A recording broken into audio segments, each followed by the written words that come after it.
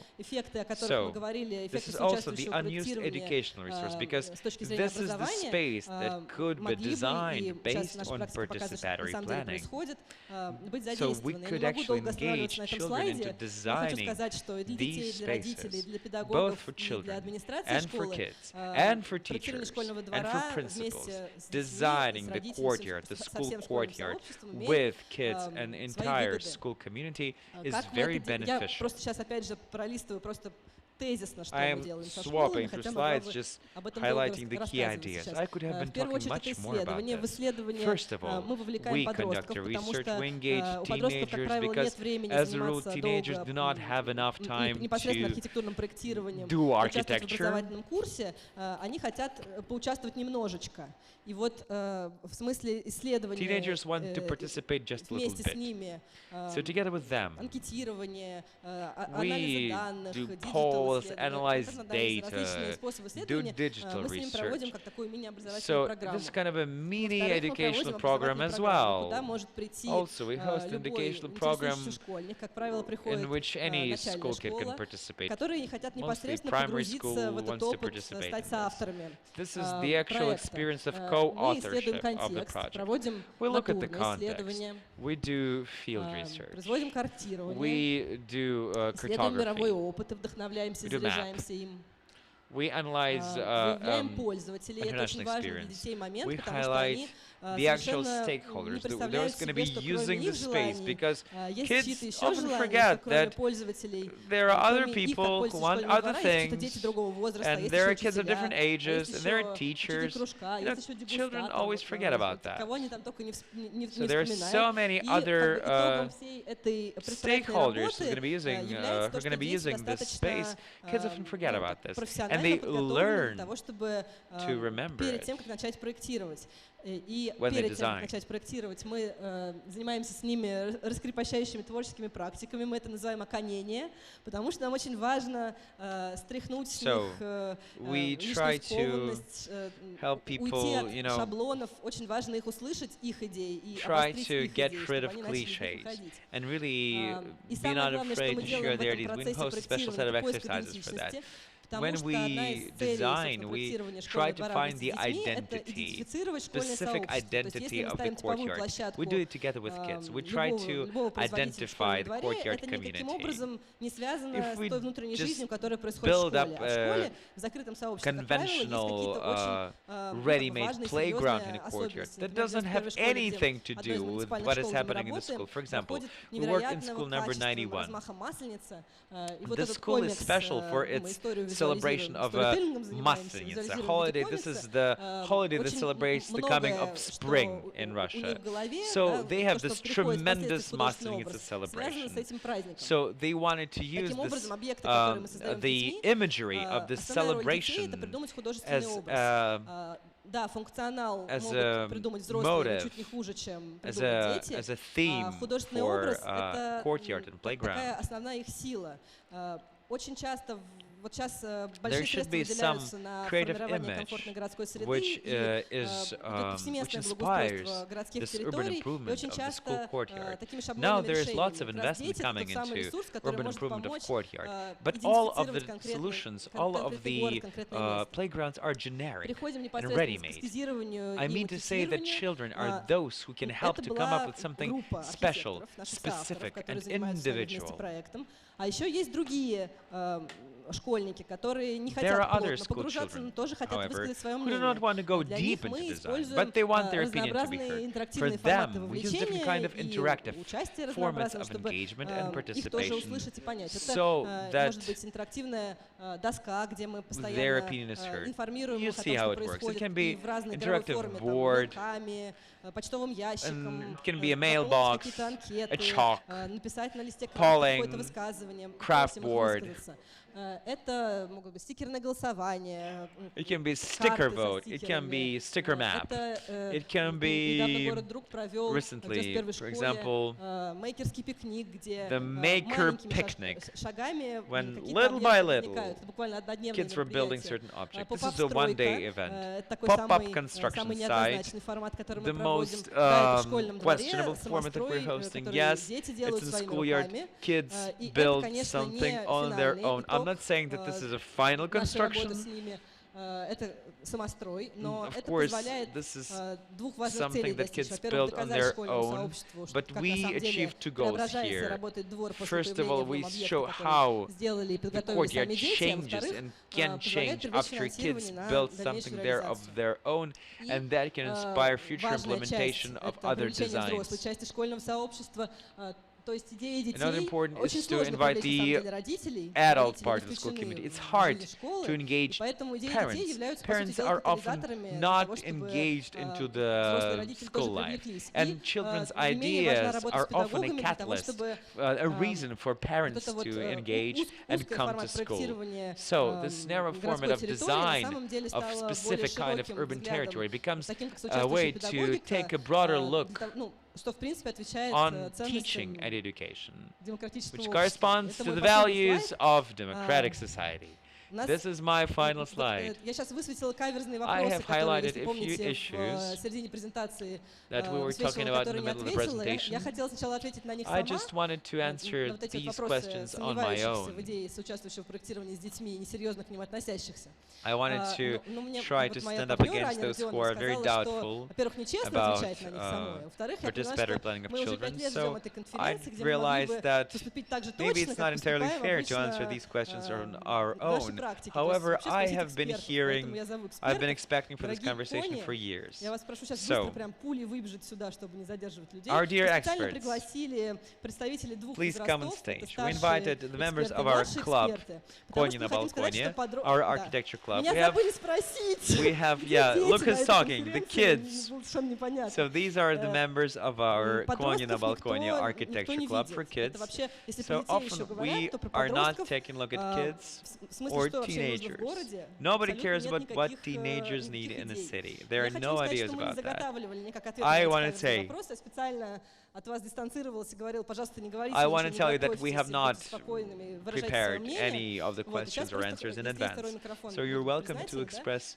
your Буквально opinion, за you 3 guys. минуты попрошу I вас have like ответить 3 на эти minutes. вопросы. Please answer the Чем questions. вообще могут быть дети полезны How в kids can be проектировании? useful Павел, in сколько тебе? designing of the space. Pavel, how old are you?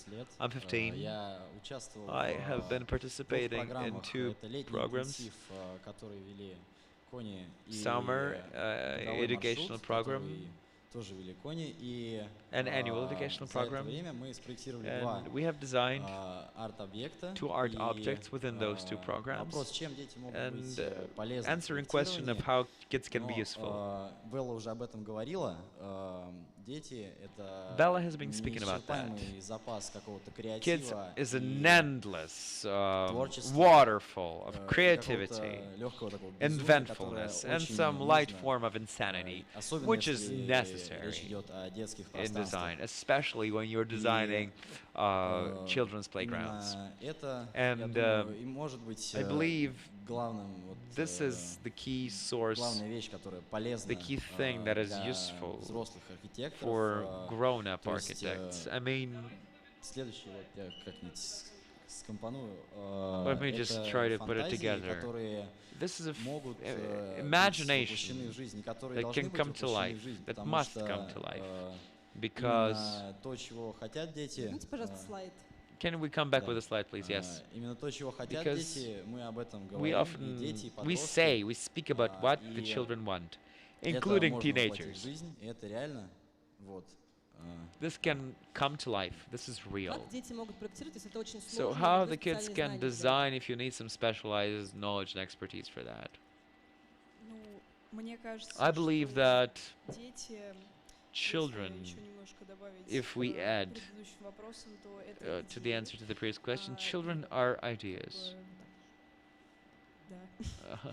Идеи, Ideas, and которые могут не прийти в голову those ideas взрослым, might not come потому to что the adult's дети mind это, because во-первых, другое kids, поколение, и всё first of равно all, they это represent a different generation, по-другому. and they have a different look. Designing, urban design is something that we cannot do without adults, of course. The adults help, because I cannot design from the ground up, well, anything, because I have never been doing it. And my first attempt would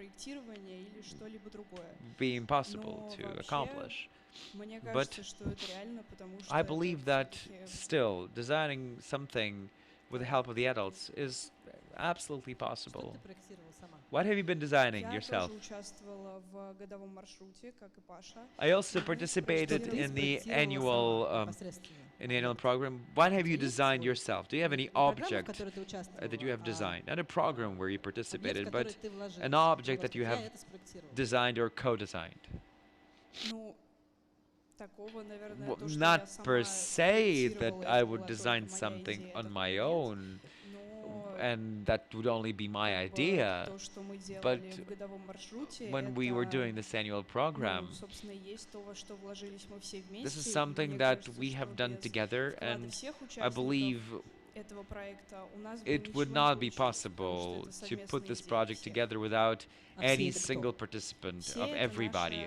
And who is everybody? Everybody, of course, is a team of these teenagers that we have been talking about. Me and Pasha, next to me, for example. And of course, our teachers, because they have been guiding and directing us,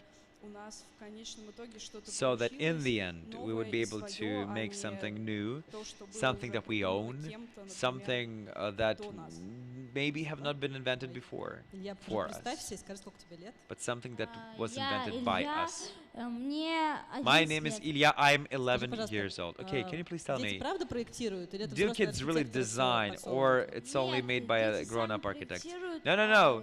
Kids, they design. If adults were just, doing it instead of us, we would not be interested in this. We would not love to do this. We would never go to those classes, and kids would just run away and escape. And kids can design. Pasha was right. Kids have a bazillion of emotions. They can invent all kinds of exciting and interesting things, and that is why they can just... They can draw, they can design, and then the grown-ups come and put it into the real-life plan and project. Thank you. Now let's give a word to Borya. Borya, please introduce yourself. My name is Boris. I am 9 years old. Borya. Can children's fantasies become reality? Yes, with my friend, whose name is Lev. Unfortunately, he is not here. So we have been constructing. Together with him a thing, a project, and we come up with a name. It's called a cucumber house, a little capsule where you could hide. And first of all, we invented the title. Then we designed this cucumber house. Okay, how does it come up? How do we come up with it if it's so complicated? You need all kinds of specialized knowledge. We asked for help from adults, from grown-ups, if something was not working out, or we tried to figure out on our own. Okay, how do you think a kid could be useful for a grown-up architect? It can suggest an idea of a cucumber house, or a project of what a kid wants. Adults do not have this understanding that the kids have. Adults do not know what the kids want. Let me tell you that the youngest kids who join our clubs are 5 years old. We have not been inviting them because it's a bit traumatic for little kids to go on stage. But still, you see, it all is real. Thank you so much. What a beautiful team of clubmates of Koni na Balkone. And after the first two cases that illustrate how kids become experts in different domains, I would like to hand the floor to Maria Pamelova, a partner of Chekharda, Leapfrog Bureau that designs children's playgrounds on a professional basis. Let us see what Maria has to tell us about participatory design together with kids. Hi, everybody. Bella, thank you so much for the presentation. I loved it. Specifically, thank you for the work that you make, because this is essential.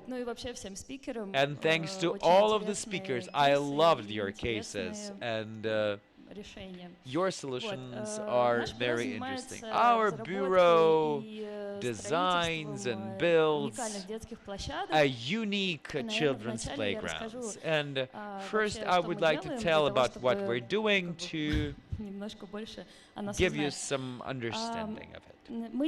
So, we design natural children's playgrounds. We work in big cities. That is the reason. People, of course, do not interact much with nature in urban environment. In big cities especially, there's a lack of this contact with nature. That is why we decided to design these natural children's playgrounds. Our bureau is called Chekharda, leapfrog in English. So one of the first playgrounds that we made was at the territory of Izmailovsky Park. This is really a park with lots of forest, lots of woods.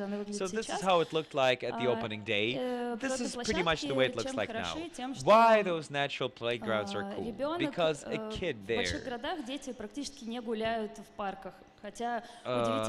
can go, because there are many parks in Moscow. However, even if a kid lives next to the park, they just don't often go there for some inexplicable reason. Parents take their kid to the nearest children's playgrounds, they play there, they walk here, and they go back home. They don't go to the park. So we have conducted the research. Kids in big cities don't know much about trees, about what to do with trees when they see the tree that has fallen. So their parents are telling their kids what to do with those stubs, what to do with those snags. Just, go to the swings and then go home. Let's go home. So we were trying to explain.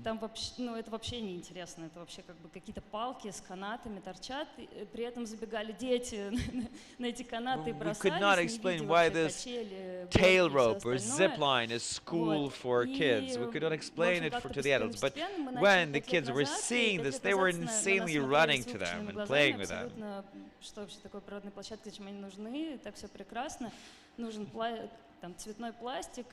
So, realize that, colorful plastics and swings and slides is not enough.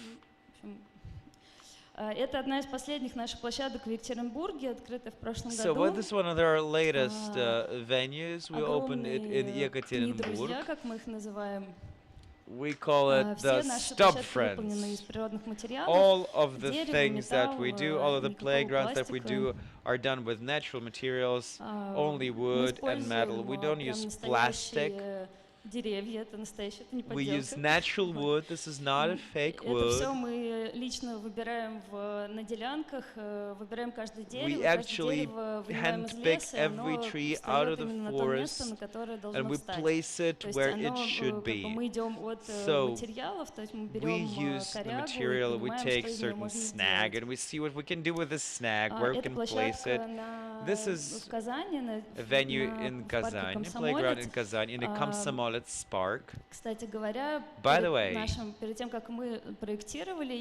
before designing this playground with Nadia from the project group 8, they actually hosted a participatory session with the residents who live around the place.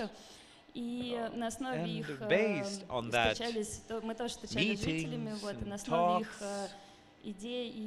ideas, their briefs, we have constructed this playground, and everybody seems to be happy, as far as I know. Yeah. More or less, this is the way our playgrounds look like. Here's what I want to say. When we were first invited to participate in this session, we have been thinking a lot about this, because honestly, we do not design. with children per se. We design on our own. So we take architects, constructors, engineers, we build, we construct. So this is another responsibility. We do all of the production and all of the construction. So we mostly talk to construction workers and foremen. I were in the morning at the construction site and I was fighting with my foreman, honestly. So we have been thinking about what is playground to us. And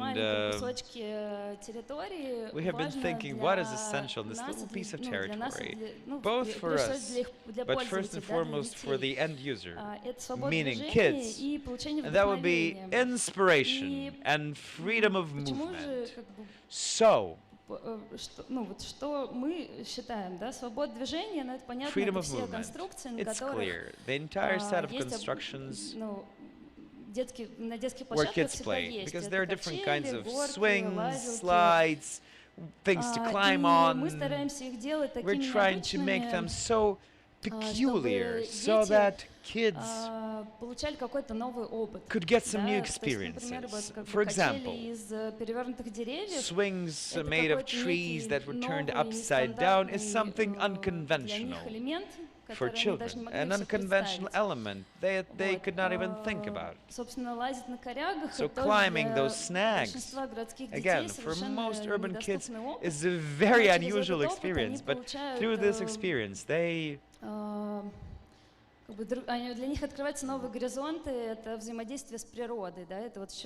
through these experiences, they open new horizons of interacting with the nature. Мафами, условно, как это называют, да, в любой проектном бюро, вообще в любой сфере, мафами.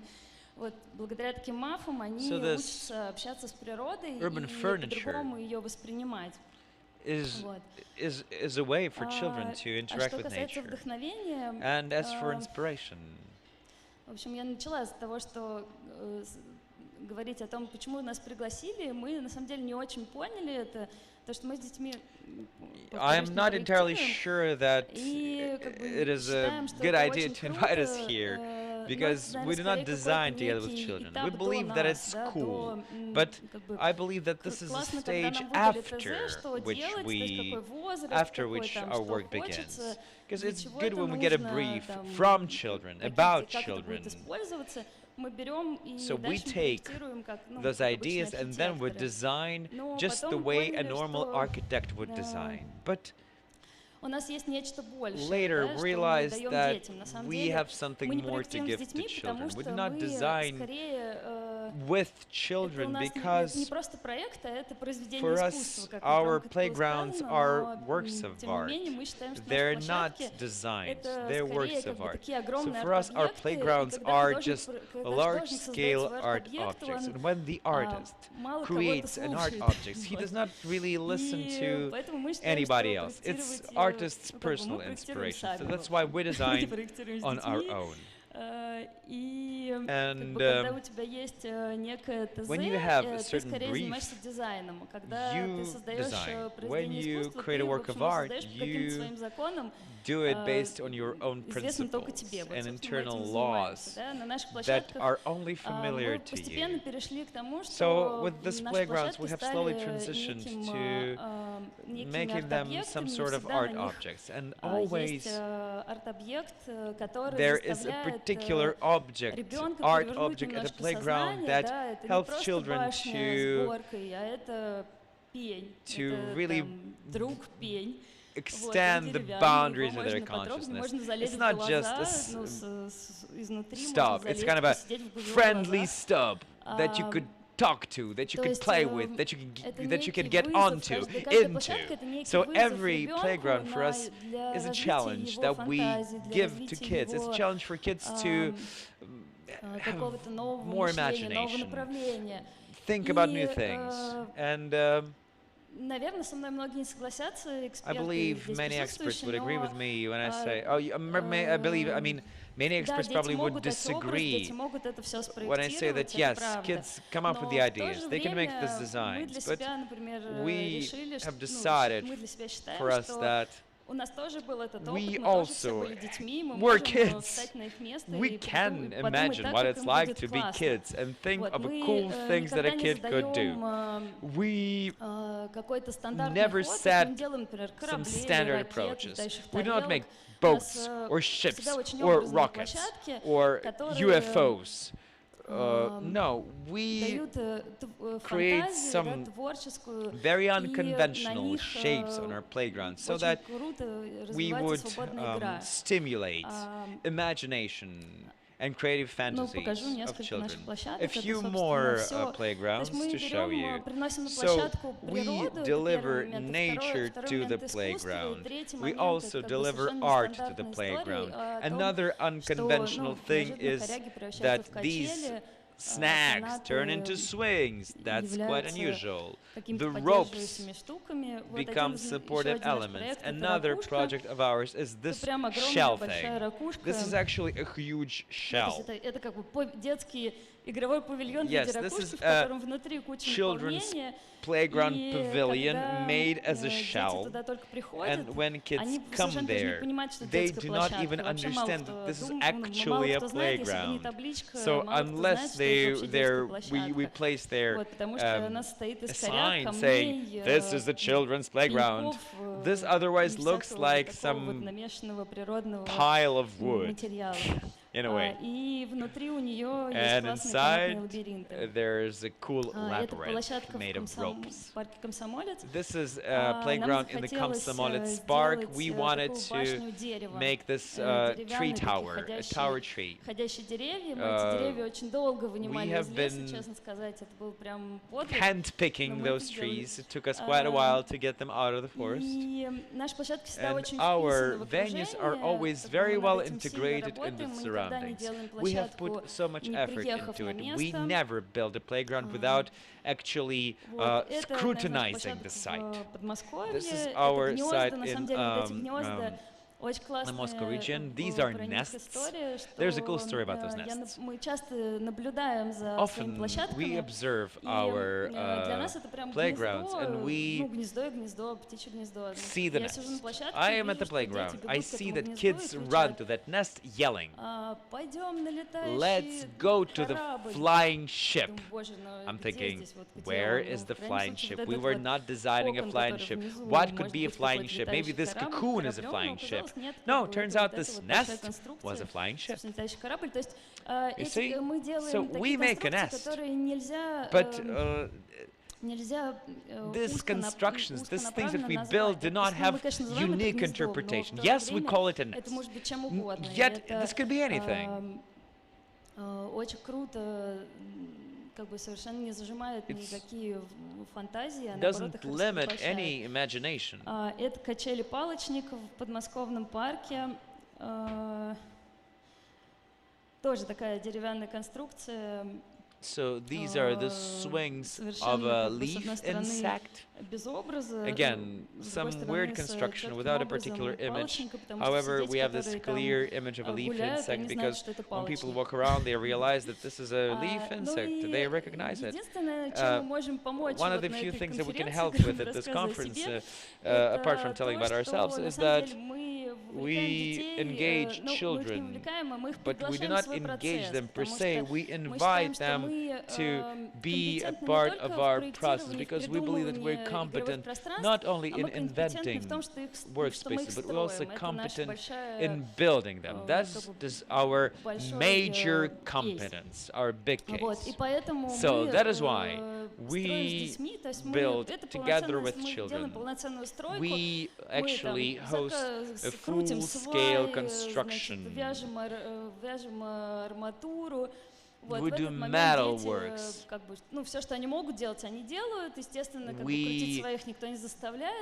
We put spiles and stakes and posts and studs, and kids see the process. They see why we're doing this, so that they would have a place to play. This is our first experience with co-constructing with children. This is a lighthouse at the Nikolina Gora village. We were constructing together with kids from age ranging from 2 to 7 years. На самом деле они были очень крутыми строителями. But kids turn out to be some distinguished, excellent construction workers. They have oiled all of the pieces of wood that we have, all the beams that we had, they oiled all the beams, they painted some of them. We engage children into the process that we're confident in, and children are just kind of assistants, participants of the process. So we put stubs in the ground, they do that, we polish, they polish. And they realize that this is not easy. Building a children's playground is a significant piece of work, and the kids understand that when they participate. And they realize that it's a good thing not to just have it, but to make it happen. Another thing that we build with the high school students, pupils, and you see that, and older children, you see how engaged they were. They were digging holes in the grounds for stubs. They were polishing manually all of the beams. So you see, the result was this natural space that they have constructed on their own. And I should say that this is the experience that we had.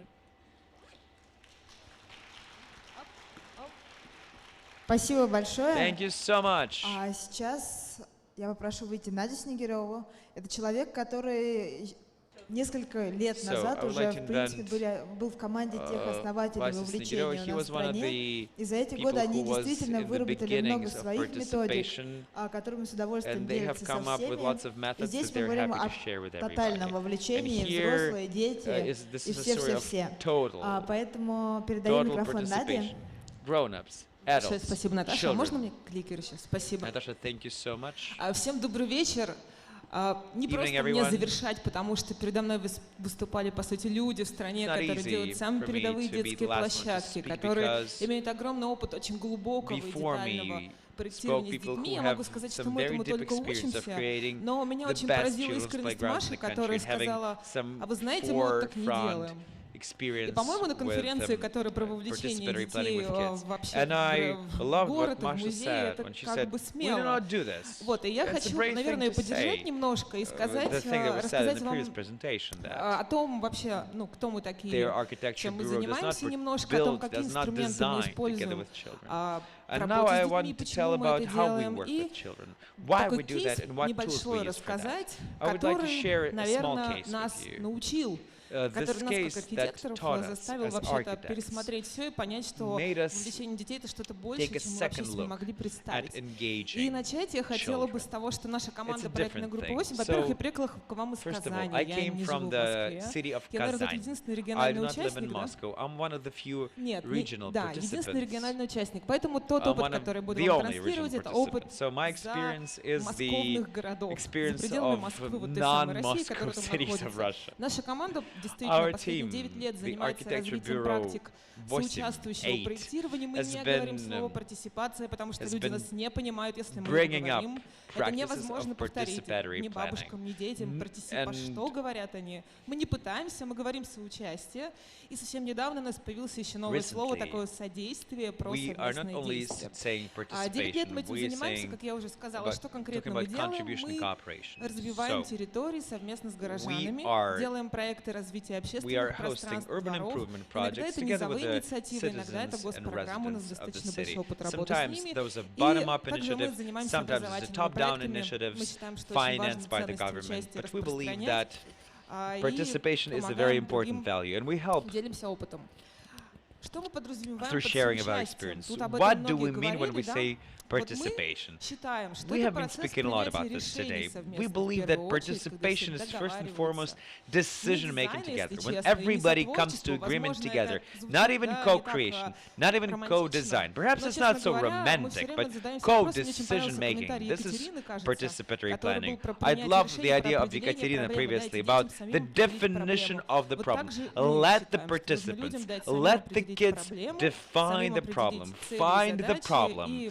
That will be a first step to find the task, the objective, the purpose, and that will bring up the project that will later engage experts, professionals, and urban administration. Our initiative called A Right to Have a City.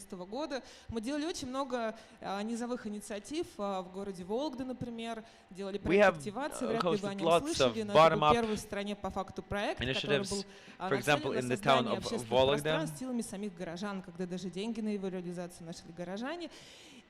Это право на город о том, что у детей оно тоже есть, но не может быть только у взрослых или только у молодых активных взрослых. And this right belongs not only to adults, it belongs to every single person in the city. This right to own the city.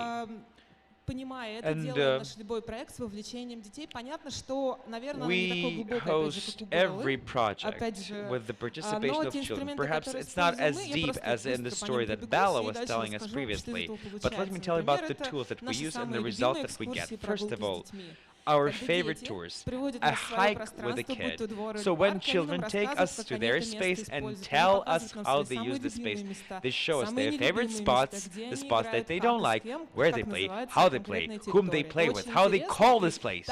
This is so exciting. And that's how we get deeper. We immerse into space and see it through the eyes of the kid. So what is the courtyard to those kids? That's the question that we're asking. Anyway, another thing that we use is this project session together with kids. Also, this is a project session where adults and children participate on par, shoulder to shoulder. So this, first of all, helps the adults to listen to children and accept the fact that their opinions may vary. Children also participate in the implementation of the project. So we, of course, give children only some safe things to do. For example, this again, Viksa in the courtyard. So here we were building a pavilion together with children, and children invented the idea to take all of the old chairs from the apartments, paint them, and put them into the pavilion that we were building together. This was the neighborhood pavilion. So children went around the apartments in the building, asked for spare chairs, needless chairs, and children began painting those chairs. That led to adults going out of the apartments and helping to build the pavilion. Also, we believe that children's supervision is a very important part. So this is architectural supervision conducted by children. We were doing the courtyard in the town of Nabережные Челны. Дружба Bureau designed it. So when we came there for the first time, Bella spontaneously, together with Ksenia, hosted a session about how children want to see the courtyard. There were children in the courtyard, we had a session together, we became friends. As a result, children were so accustomed to the idea that the courtyard will change that when we were coming to the construction site, children were surrounding us and actually seeing what is happening there. They were checking the materials, checking the stages of construction, checking whether everything that they have come up with is included into the project. We have also been discussing a few things about urban improvement. Of course, there's a certain preparation stage. Before we actually launch the space, open the space, there should be some celebration, community celebration, and it is impossible to host it without children.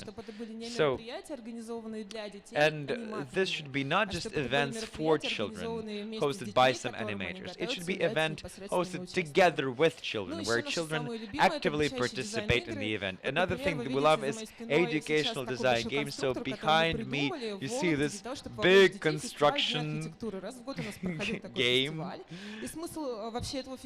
to engage children. So we Unfortunately, the idea of this game is that there's wooden heritage, and we lose these monuments of architecture made of wood because they come to decline, then we demolish them, then we burn them. So the story is that we were building a city together with children, talking to them about what a city is today, how their city is different from other cities. So children were building a city together, they were electing the head chief architect for the process. So this is our toolkit. But I want to tell you also about an unusual project, because this unusual project was something that is so common. It seems to be common, but it became unusual. There's this program, national federal program called Comfortable Urban Environment. Who knows what I'm talking about? Cool. So this is the urban improvement project for embankments, squares, courtyards, parks. And this Белые Цветы Boulevard, White Flower Boulevard, was improved in a framework of this urban improvement program called Comfortable Urban Environment. This is not the center, of the city of Kazan. No, this is some far neighborhood, and this boulevard actually links two important sites, the park and the river. So here's what was happening there. It was a huge parking slash landfill. Sometimes it was legal parking, sometimes illegal parking. Gradually there was building some stuff there, a mall instead of children's playground, a mall instead of a school, and so on and so forth. Residents of this neighborhood were protesting, they wanted a park, and gradually last year we began working on this idea. So our mission, again, we were not just arranging the process, we were not just hosting the process. We were a team of architects, together with the architecture bureau called Park. So we have a space in the neighborhood to create some place where all of the people in the neighborhood could have some quality time. We were hosting sessions with the residents. We have designed a brief together. We have devised a brief together. We have looked at the problems in the neighborhood. Then we thought about what kind of problems we can solve with this boulevard. Then we had some intermediary presentations of the concepts. Then we were discussing about the first stage of construction. Then we were hosting individual face-to-face interviews with the residents who live in the cities. Next to the boulevard, right next to the boulevard. We also had an exhibition. We were also talking to people right in the street, to those who do not visit this kind of participatory planning session. And of course, participation is not a one-time thing. When you come together, you yell what you want, and then you go home. No, it does not work like that. Neither with children, nor with adults. It works so that we methodologically, for a long time, sometimes for years, develop certain solutions that make our lives better. So, at one of these sessions, we had a problem. You know that we must have school children within the process. And they told us what they want to have at the boulevard at one of the sessions. The adults stood up and said, no, this is not going to happen. You will ruin the entire thing. You will drink. You will smoke pot. This is not a place for you in the boulevard. So, we saw a conflict. We realized that we need to do some more work here, go into the details there. We began talking to school children individually, working with high school children, primary school children, and we're not asking children per se on what we must do. We're asking children about what they want to have, what kind of difficulties they're facing, how they're spending their day in the neighborhood, what it means for them to go from school to home and from home to school and back. So it turned out that children's playground also has to be educational. Also, we hosted meetings at school. It was hard to engage the school because school is a closed institution where you need to have a letter to just get an admission. to enter the building. So you see, children are in a school uniform. We had a chance to go to them, to school. We were accepted there and actually develop something. So we asked them, what would they want to learn if the playground would be educational? Of course, the questions were simple. So we asked for what kind of a lab it should be, what the name of the lab should be, what research tools there should be. So that's how we came to an understanding of what is important for kids. For example, a game when they are all alone or with friends, when they are actively engaged, or they can have some calm time.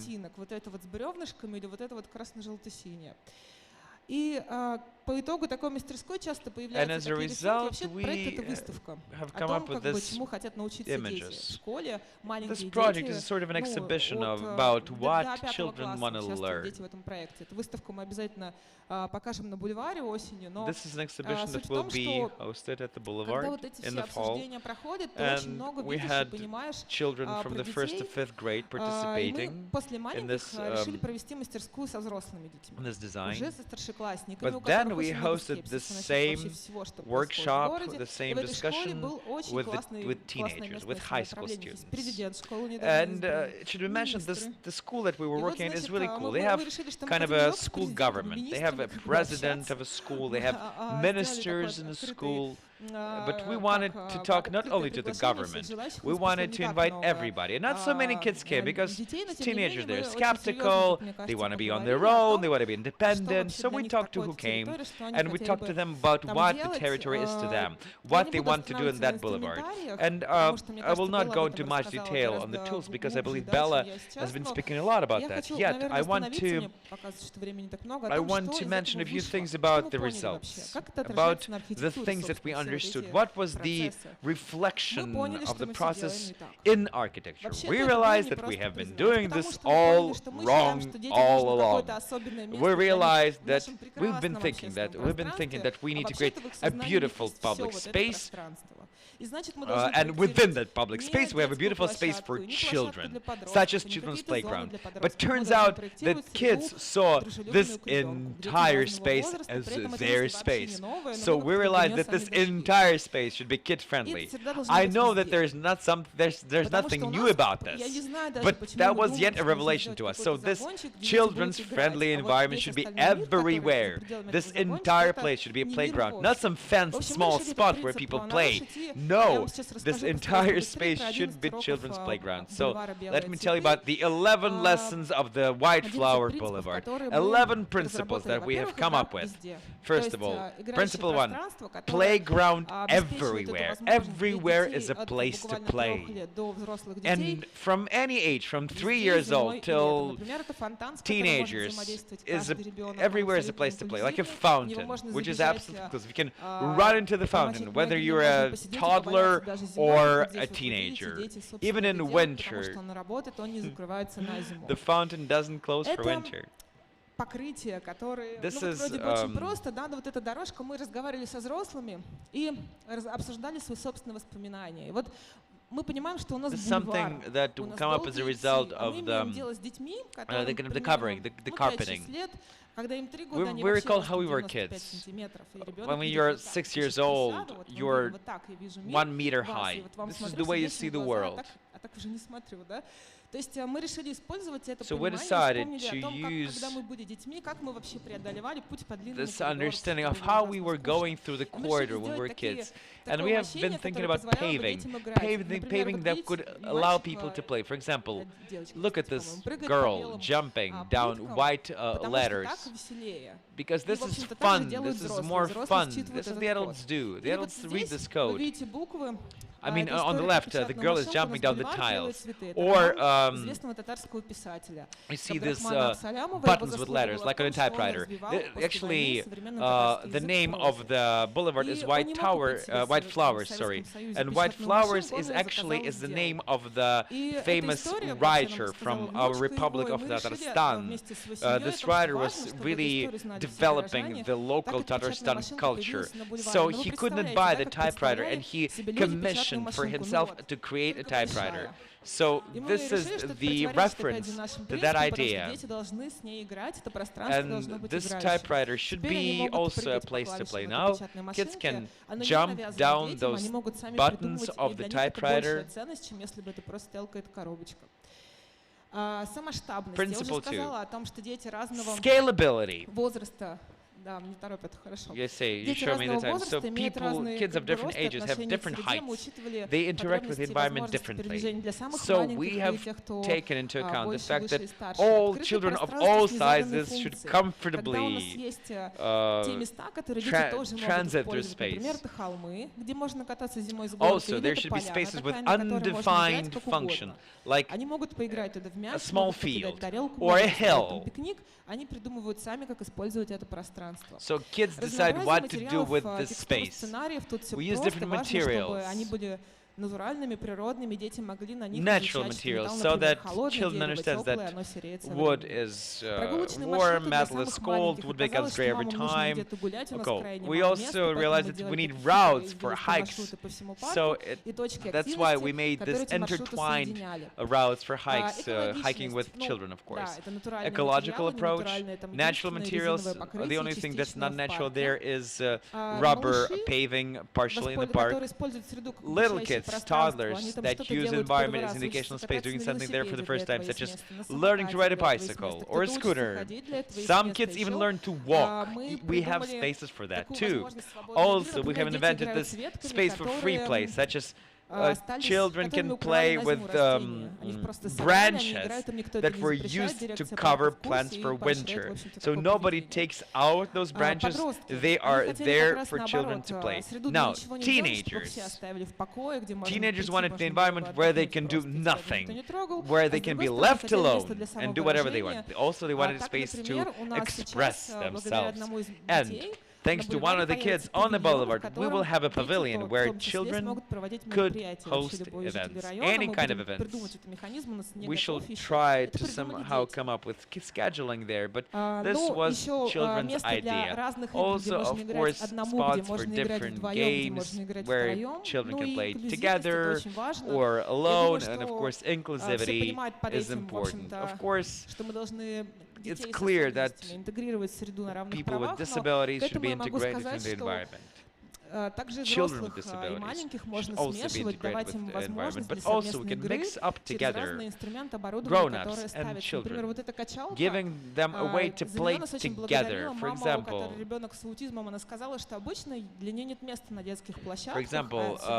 this swing, this bee thing, bug thing,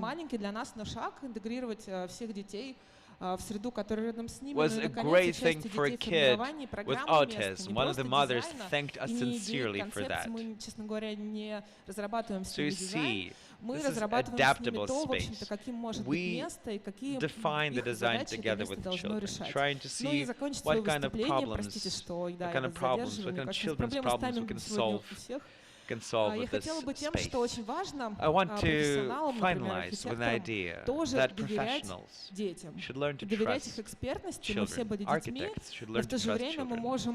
Trust the expertise of children. We were all children someday, and we can try to rely on children's experience. We can trust them.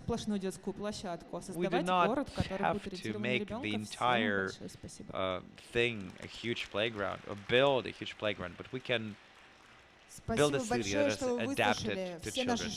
Thank you very much for listening to all of our showcases. This was extremely useful, and all of our speakers are now in the audience. If you have questions to them, unfortunately we don't have time for Q&A. I believe our speakers will not escape, so ask them. Thank you so much for being with us tonight. And without any break, to finalize, we continue the conference. Let me invite on this stage a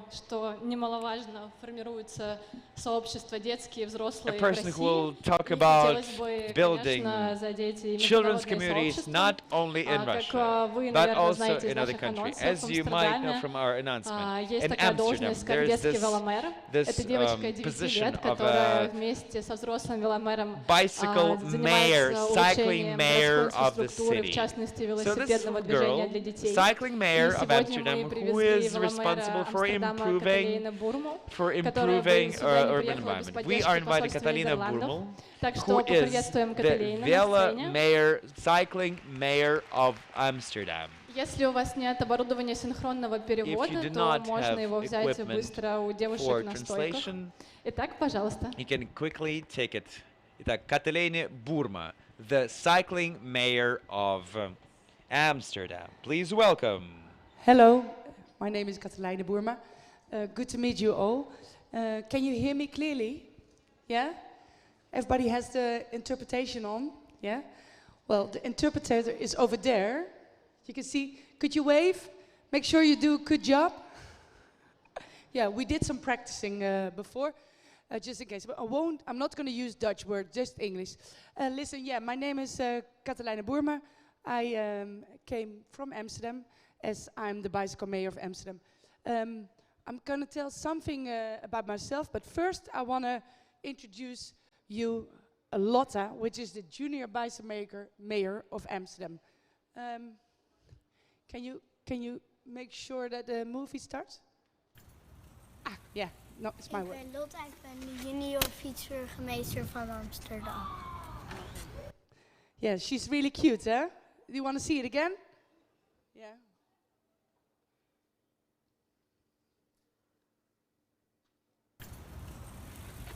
Ik ben Lotta, ik ben de junior fietsburgemeester van Amsterdam. Okay.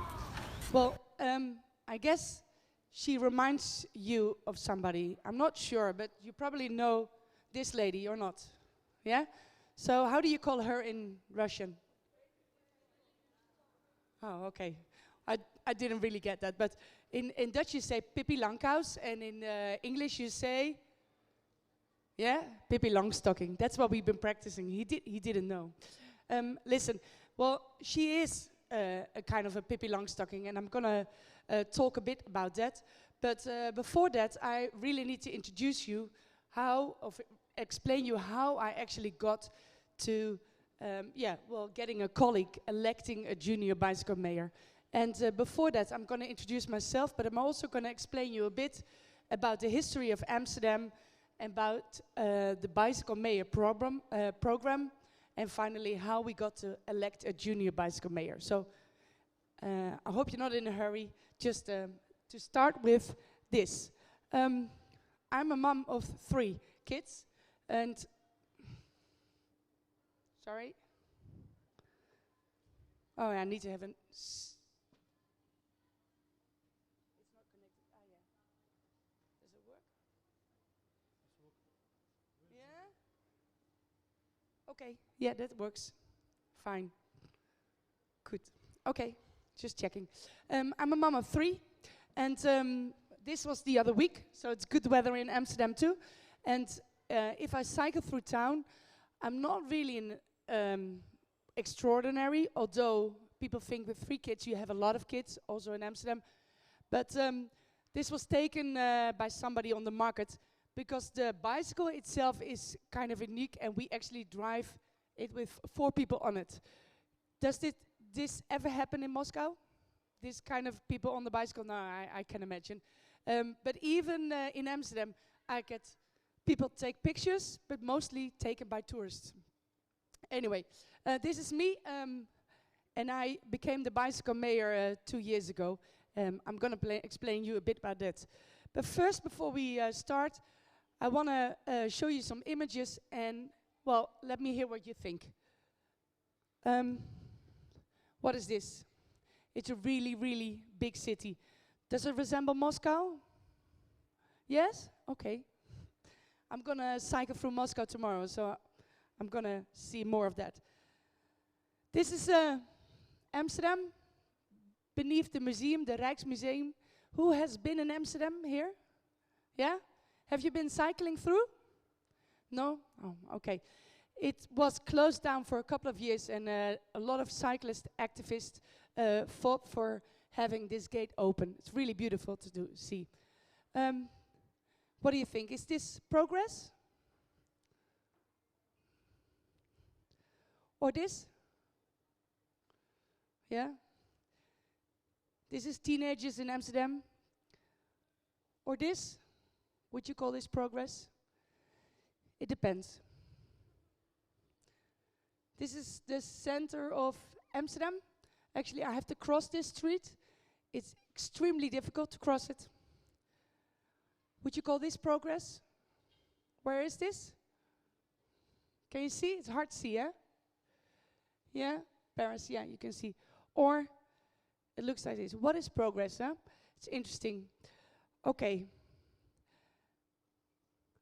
And I'm going to finalize with this.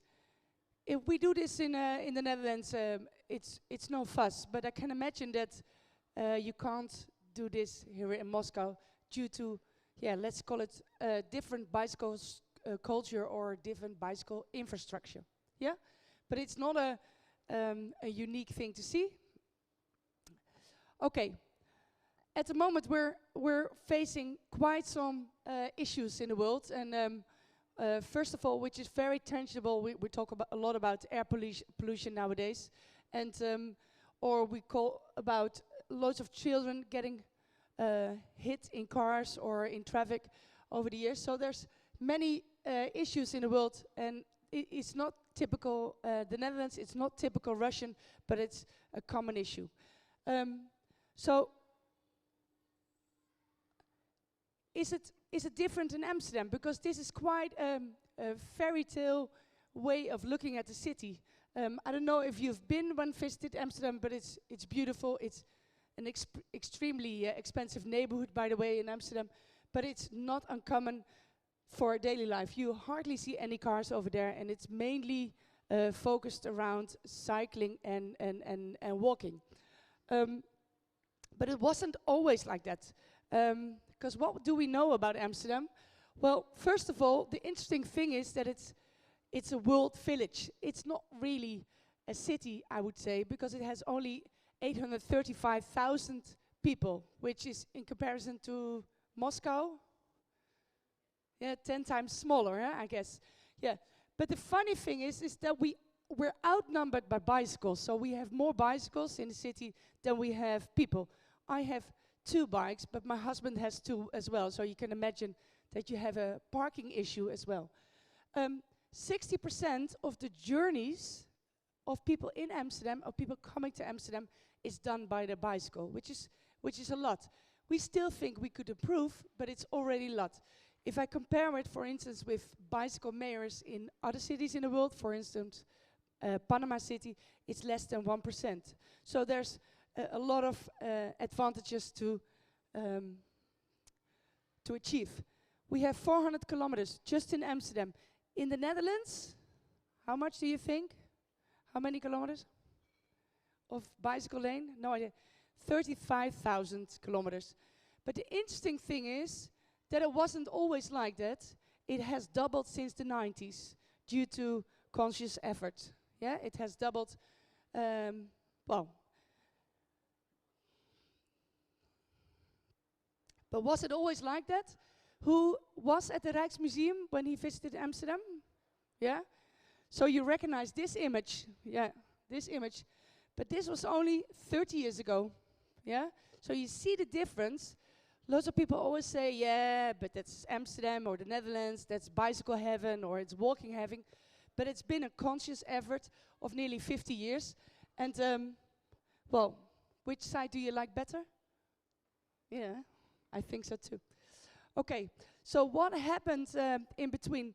Well, actually, a couple of things which were kind of unpredictable. First of all, we had huge riots going on in Amsterdam about children having killed in the streets, children getting killed in the streets. So back in the days, in the 70s, you had 3,000 children on an annual basis getting killed in the streets. So that caused a lot of riot. That helped. It was a huge movement. But secondly, in the 70s, there was a huge lack of fuel. So on Saturday and Sunday, people were not allowed to use the car. So this is not a bicycle lane. This is a highway. So people started cycling on the highway on Saturday and Sunday and came to think that it was not such a bad thing to experience daily life without a car. Okay, and it evolved from then. So this is, you know who this is on the left? It's the Prime Minister. So it's the Dutch version of the president. And he's always on his bike. And you can imagine that's a good example. And yeah, I think he does it for image reasons. But it's okay, it's a good reason. Okay, you can see that it's a very inclusive society because you have elder people on the bike, children on the bike. You've got a lot of people racing bikes, but they have a different name. This is called wielrenner, which means it's a sporty cyclist. Yeah, you see many innovative ways of transporting, like you see a DHL using the bike. The potential of that is enormous, and of course, we also have snow, but not as much as here, I bet. We have a lot of rain too, though. Okay, so the previous presenters talked a lot about how can you create a child-friendly city.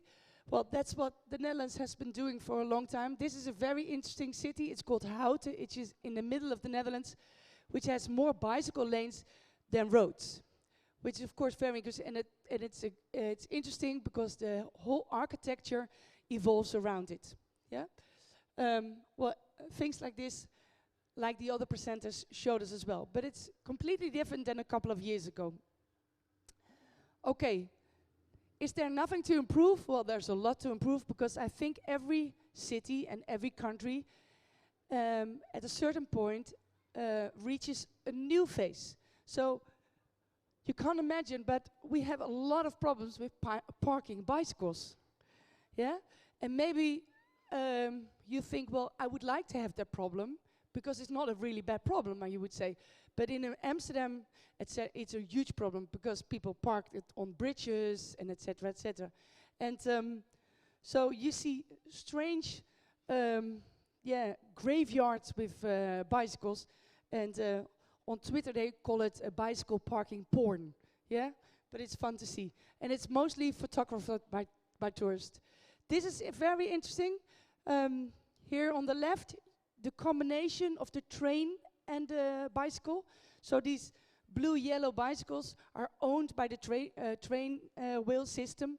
And once you buy a train ticket, you can also access the bike. So these two in combination makes the city extremely accessible. So it's often used by people commuting to work, yeah, and leave the car outside, or even better, leave it at home. Okay. Okay, about challenges for Amsterdam.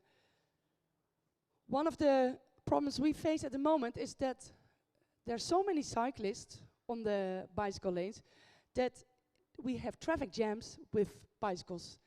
And people feel less safe nowadays on the bicycle, not due to the fact that there's other traffic, but just because of the bicycles. I showed you the previous image of the parcel delivery e-cargo bikes. They're much faster and much wider, so that's a problem too. And then there's the challenge of the parking, like I said before, but also by the fact that we have a new mobility forms. When I was walking through Moscow today, I saw a lot of people on those scooters, really interesting, on the pavement. They look really funky. So these forms of mobility we have as well, but should they stay in the bicycle lane or on the pavement? So every new form of mobility has a new challenge. We have like small, I can't really call them cars, but it's like mini cars, etc. And they're at the moment parked everybody, so most people are irritated. And then again, there's new forming of law, etc. Okay, so every part of success has a downside of success. But one of the main changes we made in society is that instead of organizing all roads in cities just to get as many cars through as possible, there's a shift which changed. Okay, why can't we create infrastructure and say we need to have as many people moving through, which is a different thing. At the end, if you look at the amount of cars, there are not many people sitting in it. There's a lot of cars, but not many people. It has a lot of square meters per car, but it doesn't have a lot of people in it. So this is interesting, yeah? Okay, Have you ever seen this image of the donut economy? It's of an economist, K. Raworth, and it's interesting because she says every form in society, whether it's mobility, water, food, or health, it's always the balance between, let's say, the safe and a just space for humanity, and it's the balance between a shortfall and an overshoot. So it's the balance between economic growth and at the same time taking care of an economic system. And I think it's no coincidence. She calls it the donut economy, but I think it's the bicycle economy, yeah? Because a lot of these challenges in societies can be addressed with the bicycle. But how? But how? First, I think that by cycling we could really improve a lot of health issues in life. So when I cycle to work, I've done my daily fitness, yeah? Second of all, it's mobility. Does mobility mean you're going from A to B, or does it mean you're going from A to proper education? Because when you're able to place yourself in a different, easily access other communities by bicycle, we call it education as well. A lot of places in the world, that the first thing kids receive is a bicycle, because once you have a bicycle, you can access education. It's easier to become in contact with people when you're in the car or when you're in other motorized traffic. You're isolated, and there's no carbon footprint, of course. I believe that cycling is also good for your sex life, honestly. Yeah, there's still research going on. And don't forget that if you're healthier, then you have a better work performance as well, or less people getting ill going to work. Or an interesting thing at the moment in Amsterdam, they're doing research in the financial district. If we get people in the car over there, it's a huge challenge. People in the financial district are not often on the bike, but there's also a lot of mental health issues being addressed with people being overworked, and whether it helps if they start cycling more. Okay, again, it's no coincidence, it's a wheel, and we say cycling is more than transportation, it's transformation. It's transformation of society. And by framing it like this, it's more a solution than it's a real challenge, yeah? Okay, but to sum it up, how can we achieve that?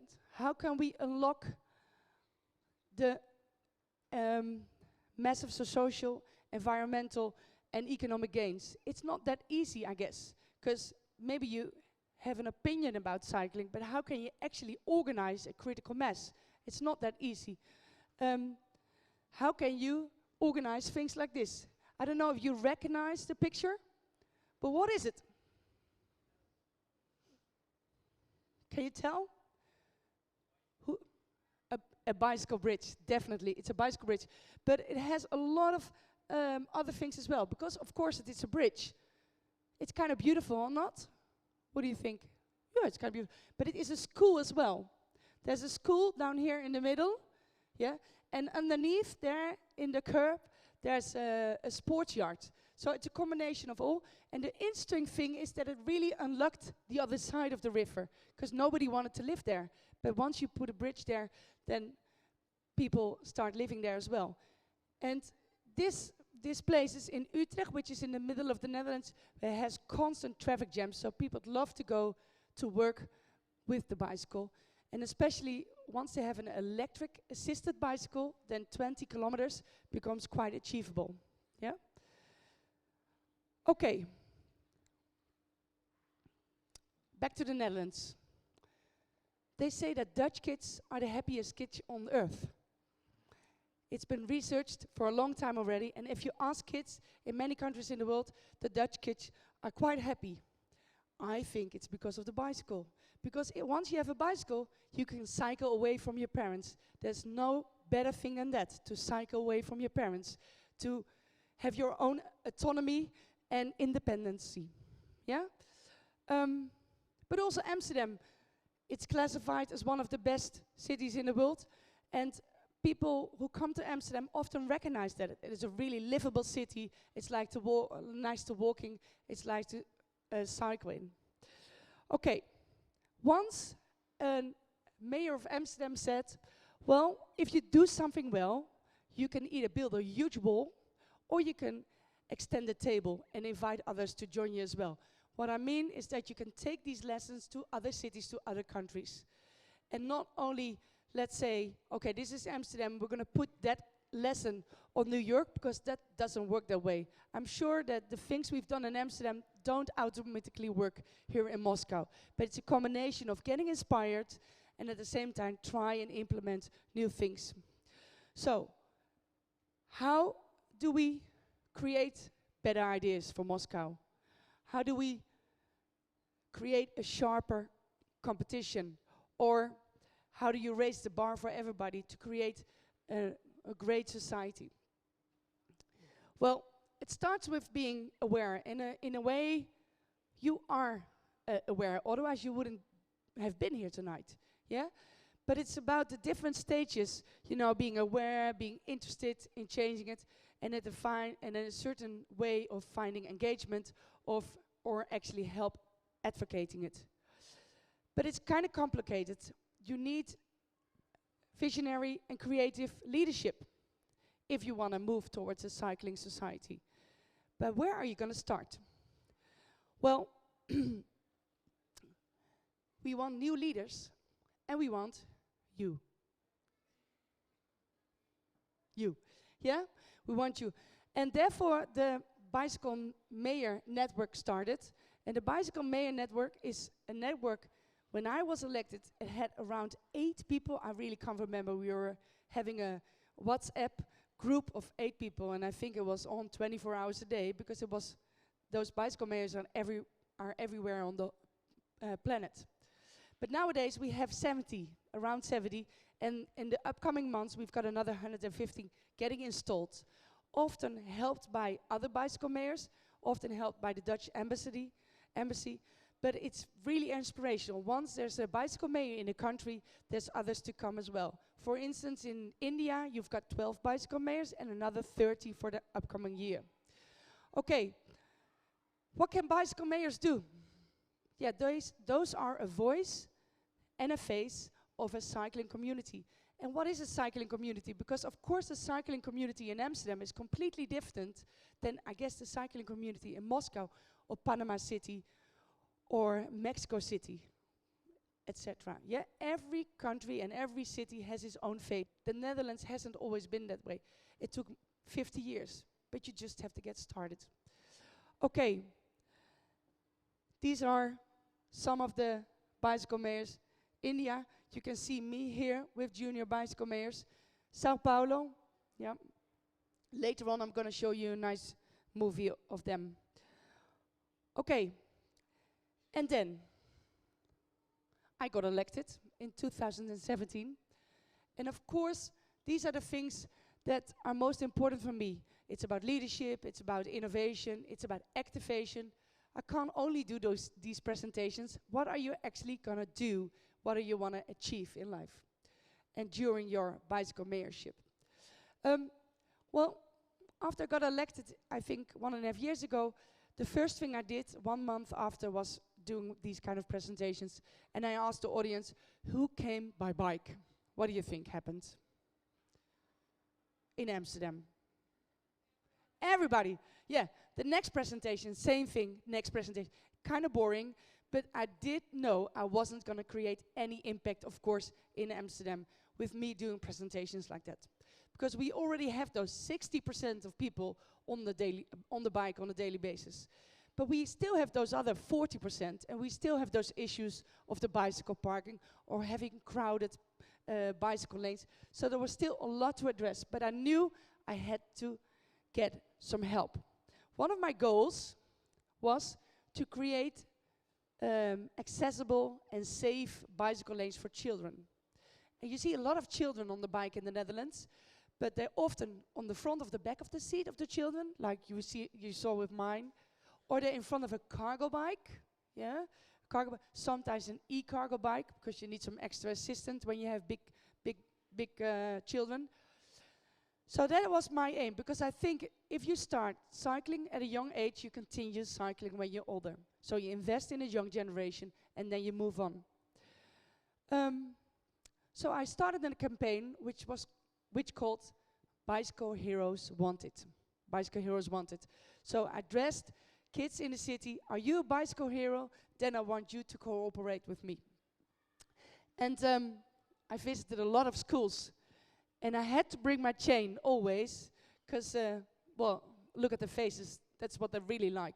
So sometimes I said I was the mayor of Amsterdam instead of the bicycle mayor of Amsterdam. They love it.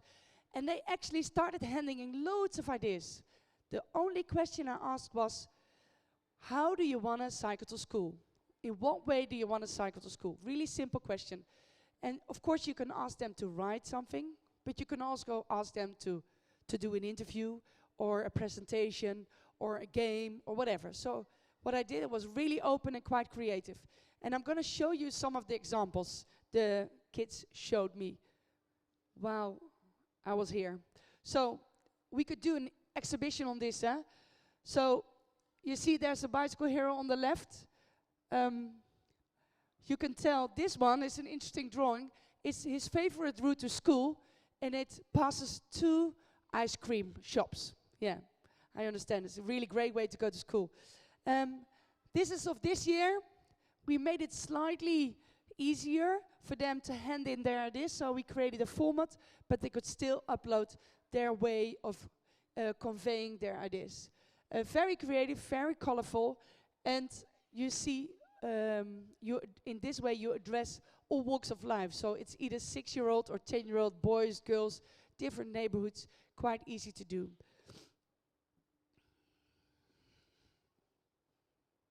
Some of the expats kids in Amsterdam, they don't write Dutch all the time, so they handed in their ideas as well.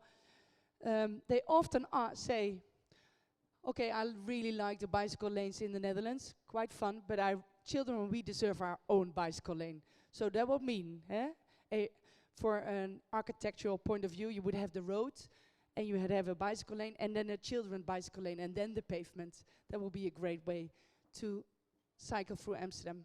Anyway, so of all those bicycle heroes, we selected a couple of bicycle heroes which could join the designathon. And in the designathon, they worked for a whole day to level their idea to a new standard. So they had all different kind of machines and glue and etc. to express it. And you see these kind of t-shirts as well. If there's still a kid in the room, I have one t-shirt for you. He's over there. Yeah. Okay. And then we had a final junior bicycle mayor. And this is Lotta, like she just introduced herself to her. And she had a really simple, clever idea. I told you about the combination of the train ticket and the bike. And those bikes are accessible at any train station, but not in children's version. So if you travel by family with the train, there's no way you continue with the bicycle. So she says, either there is a children's version, or I can sit, or there should be a seat on the back, but I demand my right as a child to have that kind of bike myself.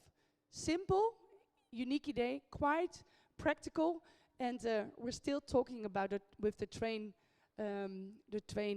national trainway system. Yeah? Okay. So, this is her. I have to admit, the moment she heard she won, she started to cry. She's 9-year-old. She was a bit overwhelmed with all the attention. And the first thing she was actually to do is, of course, picking out her own bike. So you can see, this is a famous shop, and she brought 2 bodyguards, 2 friends of her. And I think she overcome the emotions. She doesn't look like a crying person anymore. And you can see she resembles a bit Pippi? No, what was the name again? Pippi Longstocking in Russian? I forgot the name. Yeah, she looks like it. Okay. Okay. And I asked her, why did you become a mayor? En waarom ben je fietsburgemeester geworden? Ik ben fietsburgemeester geworden omdat ik wou dat er kinderen OV-fietsen en OV-tandems kwamen. Hey, en heb je toevallig ook nog iets gewonnen met de junior fietsburgemeesterwedstrijd? Ik heb met de junior fietsburgemeesterwedstrijd deze fiets gewonnen. En een fietsburgemeester heeft natuurlijk ook gewoon een goede ketting om. Hè? Kan je die nog even laten zien? Dit is mijn fietsburgemeesterketting. Oh ja. Okay, well the chain is quite important, you can tell. Okay, but I also asked her, well, what do you like about Amsterdam, or what do you want to improve in Amsterdam? And she has great ideas about that. Ik vind het leuk in Amsterdam omdat er heel veel leuke dingen te doen zijn waar je naartoe kan fietsen. En is er ook iets wat je niet leuk vindt op het fietspad bijvoorbeeld? Dat het heel druk is en dat er soms in het centrum toeristen op het fietspad lopen en die gaan dan niet aan de kant. Ja, they won't move away, yeah. Yeah, well, it's a burden, and I can imagine you love visiting Amsterdam as well, like I love to visit Moscow, but it's around 30 million people on an annual basis, which is, Amsterdam is a small city, it's a problem, and it's a pain in the ass for loads of kids on the bicycle lane. But as a bicycle mayor, you have to do, like mayor stuff, You have to cut a ribbon or you open things, and that's what she did. For instance, she opened a tour, a cycling tour in the Netherlands, which was, or in Amsterdam, which was a really funky way of starting the community. And this is part of a campaign where we promote, for safety reasons, a light on your bike, which is it was just before dark, and you can, we were allowed to give all these lights away to people passing by. And well, you can tell, both wearing our chain, so we're colleagues, And what I really like about her, apart from the fact that she has a character like Pippi Longstocking, but she addresses a lot of young people. So she inspires others to either want to become a junior bicycle mayor, or I got a lot of emails from parents saying, I do understand, because it's not only teaching your kids how to cycle, but it's also teaches me as a parent that if I want my kids to cycle, that I have to put effort in it, and then I have to guide them on the bike and show them a good example. And she was a bit overwhelmed with all the attention from the media, not only nationally but also internationally. So we had an interview by The Guardian, and Dutch people, Dutch kids from 9-year-olds, they don't speak good English, but at the same time they find it quite boring, such interviews. So she doesn't really like the interviews thing, but it was quite big, because we had a Taiwanese journalist coming over with The Guardian, we have the Dutch national newspapers, so it was a bit overwhelming, because at the end she really wanted to achieve that kind of bicycle for children in the Netherlands. But I think that at the moment we're doing a second run for a junior bicycle mayor, so it's gonna she's gonna change positions in July, and it's at the moment it's easier. We have more ideas from kids, so there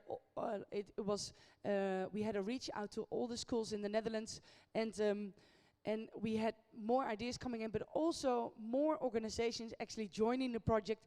So we had more money, more time, and I think we reached 126,000 kids in the Netherlands, or in Amsterdam, which is 1/7 of the population in Amsterdam. So therefore we created more impact. Is this unique, you think? Well, I think it's a sign of time that at the moment there's the voice of kids, speaking out, and in a way, once a kid speaks, we tend to listen, because they often say something really good. And Lotta doesn't have an official status. She doesn't get paid. She needs to go to school. She can only help me on Saturday or Sunday. But this girl, quite famous at the moment, Greta Thunberg, she was on the on the cover of the Times and on the list of being nominated for a Nobel Prize, doesn't have an official status either. But she can be extremely inspirational and at the same time doesn't belong to anybody, doesn't belong to an organization, and has a complete independent status. And I think it's a sign of the time that that kids can actually mean something and people tend to listen. This was in March. Was it organized in Russia as well? It was like the climate march done with all the schools and kinderen all over the world. Yeah, so it was started by Greta Thunberg, but it had a huge result and it gained a huge critical mass. So I believe that kids can play a very inspirational, are a very inspirational way of communicating to the rest of the society. Could she have done this alone? Well, when we were doing the interview for The Guardian, you could tell that apart from the fact that she doesn't speak English, that she just wants to have a bike for all the kids in Amsterdam. She doesn't have a huge concept of how the bicycle culture is organized in the Netherlands or what she wants to achieve in the rest of the world. She just has a main focus on Amsterdam. So I think the concept is great because I represent, let's say, the professionals in Amsterdam, I represent the parents in Amsterdam, but she represents a massive community in Amsterdam of kids. But together we work, we're twin. And she strengthened my position, and that's what I do with her as well. I really think she's a colleague, but I have to admit something too. It's because of her that I stand here. But I couldn't have sent her without coming. I couldn't have sent. So it's the combination. But it really, the junior bicycle mayor is a soft way to ask for attention. Okay. And this movie was made last week. And the coincidence is that today is a special day declared by the United Nations. Does anybody has an idea what special day it is?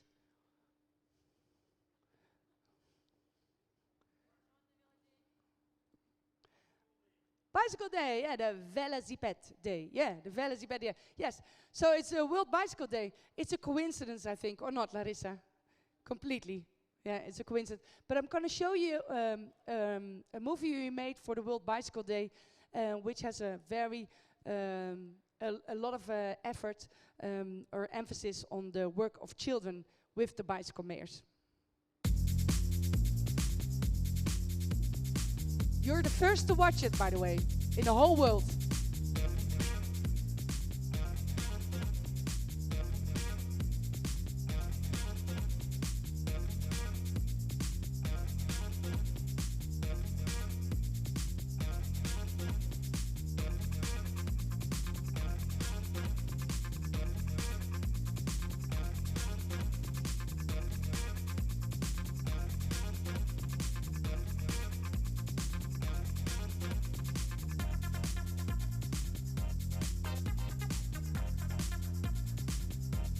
This is the Mexican bicycle mayor.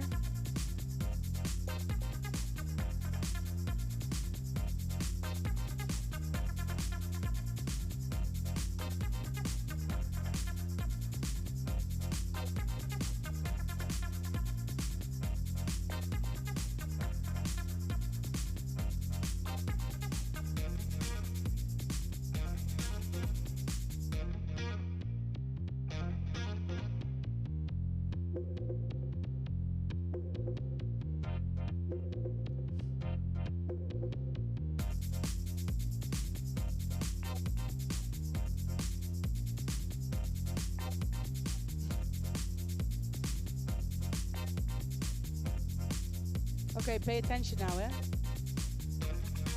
Okay, of Moscow.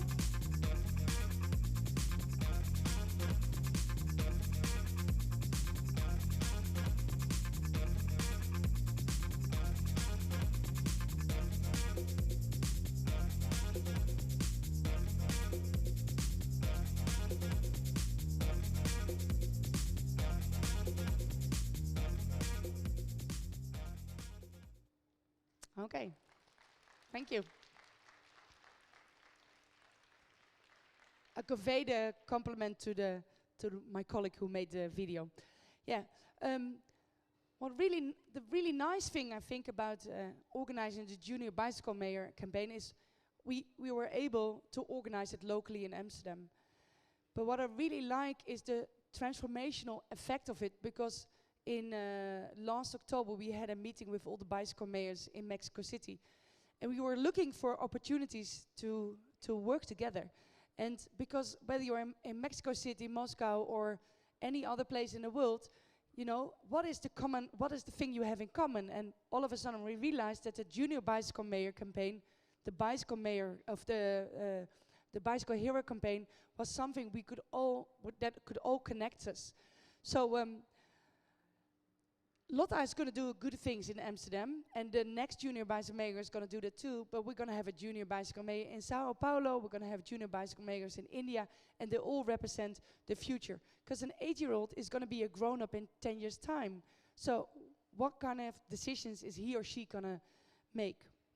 Okay, it's an interesting way of scaling a certain local project to a global perspective. And of course, Lotta still has something to say to you as well.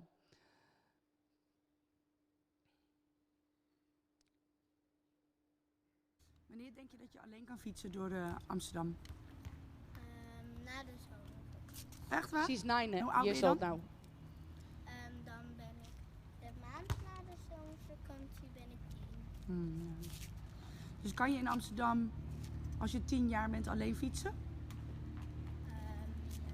Ja? Als je het goed hebt geleerd. Ja, veel heb geoefend.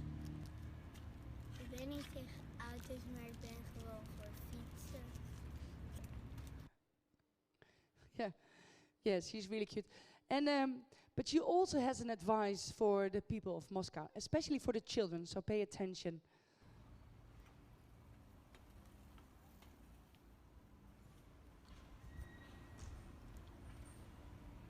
A lot of bicycles, hè? You can tell. Ik zou tegen alle kinderen in Moskou willen zeggen dat je veel moet blijven oefenen met een volwassene of je ouders. Okay.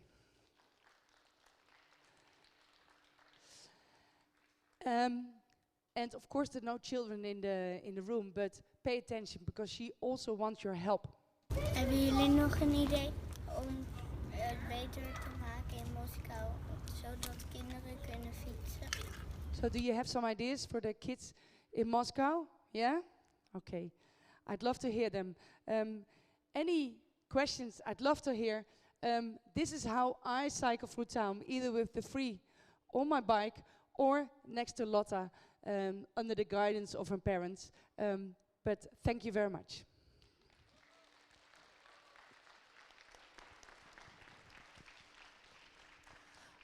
У нас сейчас в зале находится Янета. We have Jeanette now in the audience, the representative of the Dutch embassy, cultural attaché, and even though Jeanette is coming from the Netherlands, she's been living in Moscow for a while, and she could share her impression of how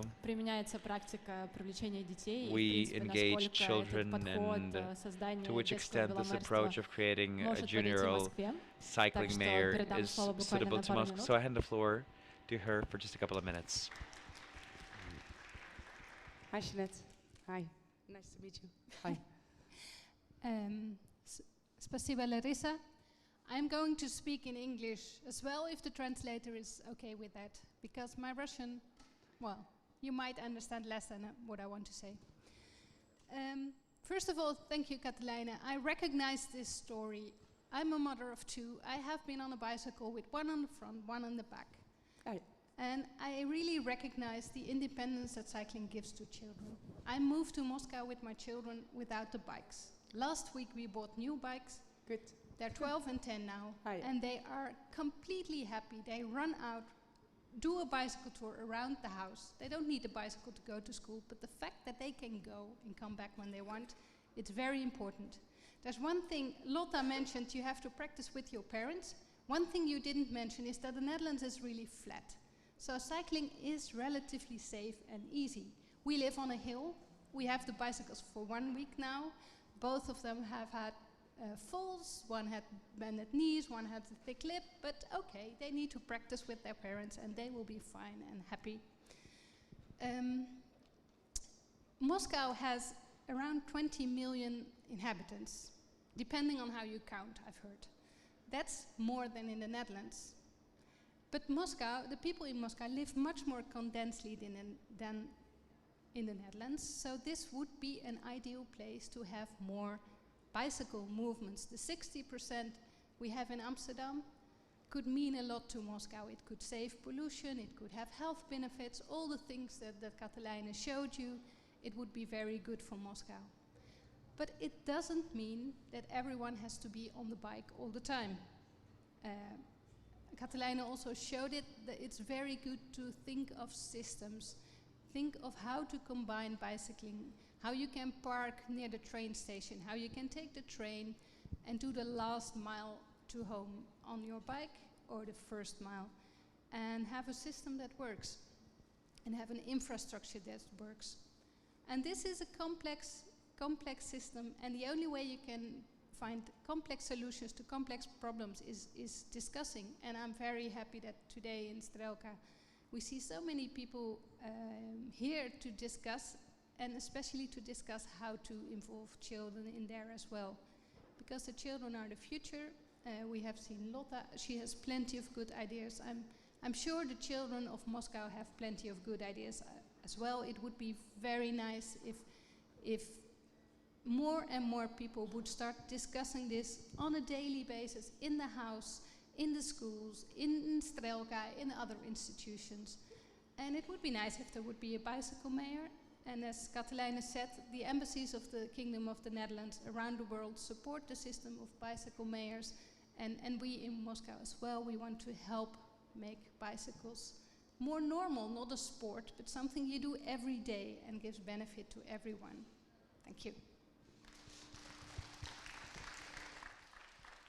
Thank you, Jeanette. У нас есть возможность услышать ваши вопросы. У нас есть вопрос. We have some time for questions. Again, I wanted to ask, could you tell more about the process of electing the mayor? You've said that lots of children, they were developing ideas, and then some of them were selected and developed it even more. Did any of these ideas influenced in any way the bicycles in Amsterdam? Well, yes and no. I'm sorry. Yes and no.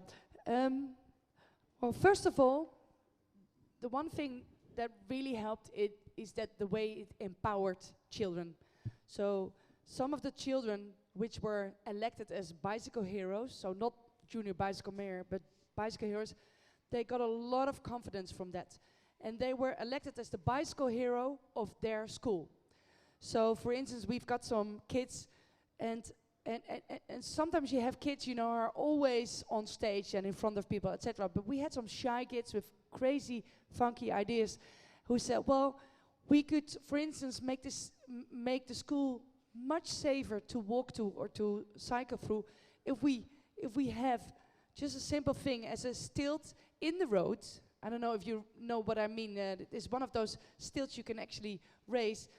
Between 8 and 9 in the morning, so cars can't drive through at that time. It's just accessible for children. But once they're in a school, the stilt goes down and the traffic moves through. It's a really simple idea, but you don't really have to adjust the infrastructure around the school, but you make it safe immediately, and you disencourage the parents to drive to the school just in front, to do a kiss and ride, and make it even more unsafe. So that was one of these ideas that made it really, which was implemented the other year, and which was copied in other schools as well.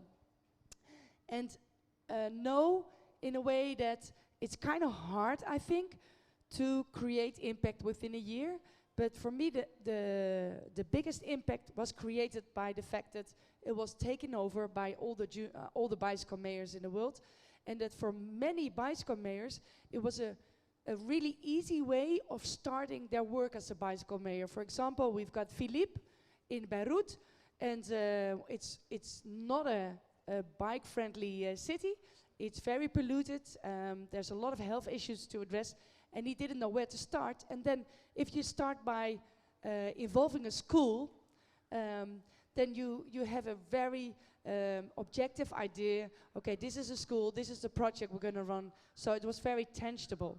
So that's, I think, for me, is more, created even more impact, and which going to last longer than me being a bicycle mayor, or Lotta being a bicycle mayor, because it set something in motion. And that's the best, I think, of this election. Yeah. I have a small video of the election, only of 3 minutes, which gives you an overview of what we actually did. And it's subtitled with English. I could show you that. It's only 3 minutes, but it gives you, I think, an overview of what we actually did with the children and what kind of the ideas they showed us. Would you like to see it? 3 minutes? Okay. I think it's... We need 1 minute to... 1 minute. One question then. Let's do one question. You prepare it. Who wants to become a bicycle mayor, by the way? Cool. I have a bicycle mayor event tomorrow, and I brought a lot of stuff with me. Yeah? Like a toolkit and all that stuff. Okay. Да, здравствуйте, спасибо большое за лекцию.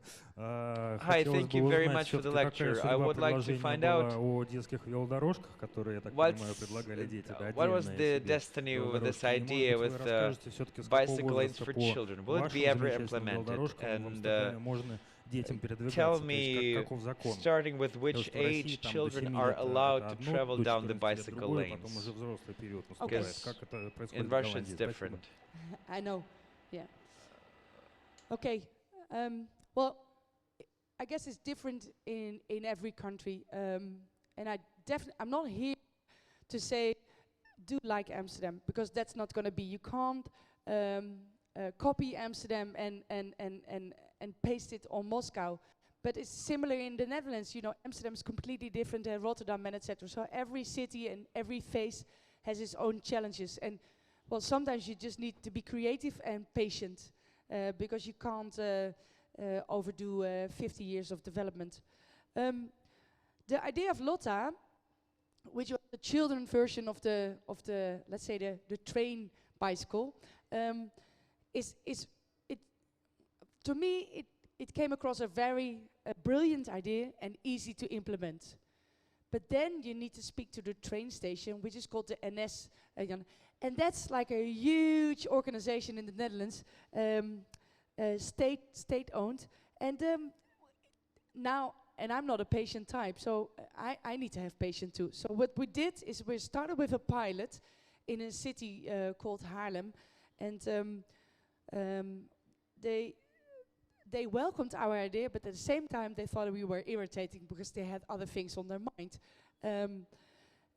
So they said, well, let's start by Haarlem, and we're going to give Lotta her own bike in the station Haarlem, so she can use that bike to cycle to her grandparents who live next to the sea. And Lotta actually showed that she was a real bicycle mayor, because you know what she said? The bicycle is not for me, it's for all the kids in the city. I don't want a bicycle, I just want one. I don't need a bicycle. I really want this idea to be implemented. So the public trainway was a bit offended because they thought they were making her happy.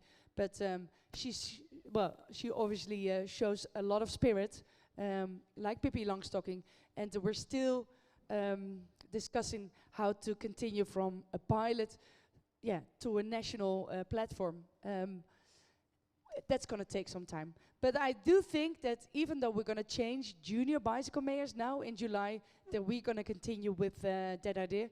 But she's really far ahead of time. She's far ahead of time, and the organization just needs to get up with her idea. It takes time. Yeah.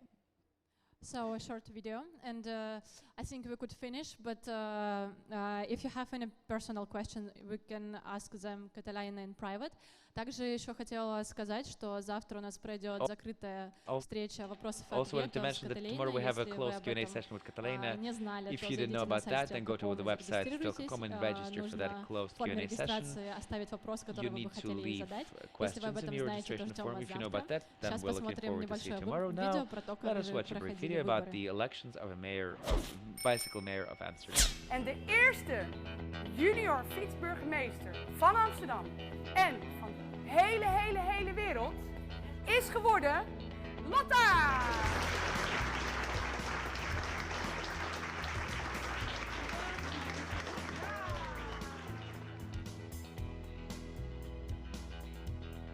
Wie ben jij? Ik ben Katelijne Burmы. En ik ben de fietsburgemeester van Amsterdam. Waarom vind jij junior fietsburgemeesters zo belangrijk? Ik was een paar maanden bezig en toen zag ik wel dat ik heel veel volwassenen ontmoette, maar eigenlijk weinig kinderen. En we hebben 125.000 kinderen in Amsterdam al onder de 14 jaar. En het is belangrijk dat die blijven fietsen, zeker ook als ze naar de middelbare school gaan. Dus ik denk dat het belangrijk is dat voor kinderen ook een gezicht en een stem komt. Maar wat doen we hier eigenlijk vandaag? Vandaag zijn alle fietshelden die geselecteerd zijn van alle aanmeldingen in de stad. Die zijn bezig met hun ideeën om ze naar nog een hoger niveau te brengen. Dus je ziet de gekste dingen van stoplichten tot fietsparken tot en met gekleurde fietsbanen. Ze zijn heel creatief en vooral ook heel effectief. Er wordt echt hard gewerkt.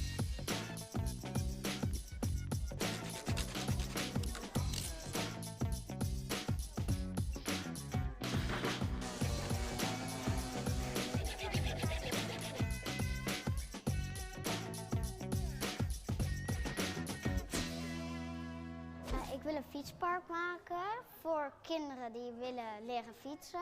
Dat de kinderen alleen een eigen fietspad hebben. Een richtingaanwijzer op je fiets. BOM staat voor basisschool omgevingsmanager. Dat je zeg maar zegt tegen de auto's van hey, jij moet hier langzamer rijden omdat hier fietsers zijn. En je ziet op een dag als vandaag dat als je kinderen een vraag stelt, dat ze met hele leuke ideeën komen en daar ook een ander perspectief werpen op problemen of uitdagingen van de stad. En daar een hele goede bijdrage in leveren. En ze zijn ook nog enorm vereerd dat ze gevraagd worden om ideeën. En vinden het eigenlijk ook wel heel logisch, want die willen echt gewoon bijdrage leveren. Toeristen moeten, vind ik, beter de regels kennen door echt informatieboekjes over de regels. Ik had ook bedacht dat hoe vaker je fietst naar school, dat je dan punten verdient. Bijvoorbeeld om de 200 meter. Dat er kinder-OV-fietsen en OV-tandems komen.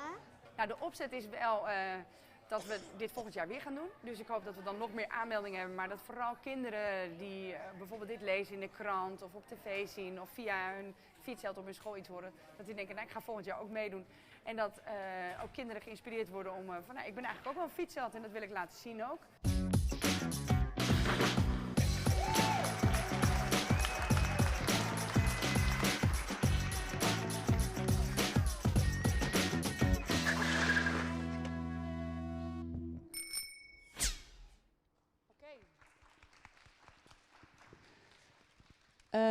I hope it answered your question about, yeah, that's what I thought.